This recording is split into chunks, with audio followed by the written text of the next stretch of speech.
बिस्मिल्लाहिर्रहमानिर्रहीम। अस्सलामुअलैकुम। मैं हूँ जाहिदा शाकिर। आप देख रहे हैं CID न्यूज़ नेटवर्क इस्लामाबाद। आज की ताज़ा तरीन खबरें। भारत का मकरू चेहरा एक मरतबा फिर बेनकाब। भारत ने अमरीकी कंपनी से टेक्नोलॉजी लेकर पाकिस्तान और चीन की जासूसी की। भारत ने सॉफ्टवेयर से पाकिस्तान चीन के कंप्यूटर्स को निशाना बनाया। रूसी सिक्योरिटी कंपनी ने चीन पाकिस्तान के खिलाफ साइबर मुहिम की खोज लगाई। अमेरिकी कंपनी ने बेनकाब होने पर भारत के साथ मुआहदा मनसूख कर दिया। मखलूत हुकूमत ही अफगानिस्तान अमन की जामिन है। वज़ीर आज़म इमरान खान कहते हैं कि अफगानिस्तान गलत सीमत चला गया तो अफरा तफरी फैल सकती है और अफगानिस्तान में दोबारा दहशतगर्दी होने का ख़तरा अब भी मौजूद है। अफगानिस्तान में जामे हुकूमत 40 साल के तनाज़े और खित्ते के अमन के लिए ज़रूरी है।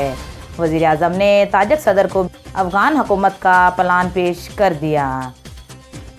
वज़ीर आज़म इमरान खान के दोस्त नवजोत सिंह सिद्धू को भारतीय पंजाब का वज़ीर आला बना देने का इम्कान। तफसीलात के मुताबिक भारतीय पंजाब के वज़ीर आला अमरिंदर सिंह ने ओहदे से इस्तीफ़ा दे दिया। अमरिंदर सिंह के मुस्तीफ़ा होने के बाद नवजोत सिंह सिद्धू को भारतीय पंजाब का नया वज़ीर आला सिंध बना दिए जाने का इम्कान ज़ाहिर किया जा रहा है। न्यूजीलैंड की टीम की महफूज रवानगी में मदद पर PCB का इजहार तशक्कुर। न्यूजीलैंड चीफ एग्जीक्यूटिव केवी क्रिकेट कहते हैं कि ये सब पाकिस्तानियों के लिए बहुत ही मुश्किल वक्त था।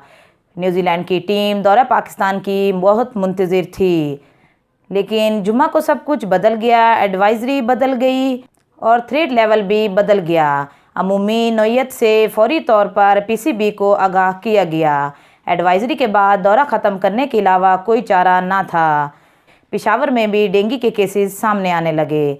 पेशावर में 2 बड़े तदरीसी अस्पतालों में 20 मरीज़ ज़ेरे इलाज। ये थी नाजरीन अब तक की खबरें। मज़ीद खबरों के लिए देखते रहिए CID न्यूज़ नेटवर्क इस्लामाबाद। अपना ख्याल रखिए और दूसरों का भी। हमारे चैनल को सब्सक्राइब करें, लाइक करें, शेयर करें। अल्लाह हाफिज़।